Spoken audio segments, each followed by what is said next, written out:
เอาเดินเข้าไปใกล้เตะขวาไปเดินเข้าไปใกล้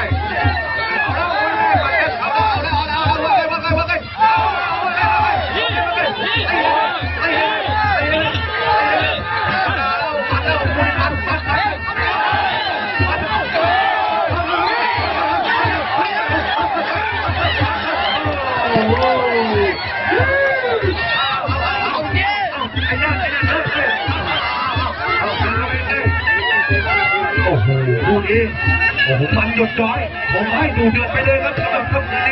นะครับโอ้โหเดินเข้าไปนะต่อยซ้ายเอาครับต่อยขวาเข้าไปต่อยซ้ายต่อยขวาเอาเดินออกตัวไปแล้วโอ้ยแล้วว่าไง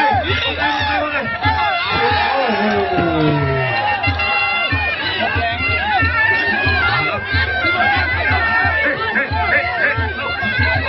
เอาแล้ว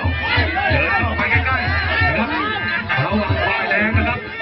นัทพลนะครับจ่าตั้งสีเมฆฝ่ายน้ำเงินคือพิชิตชัยสอนเลยไหมต่อยซ้ายไปทิ้งขอไปกรรมการตัดมือชุบ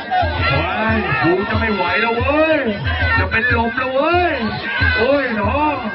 มันจะยืนกันได้5 ยกไม่ได้เอา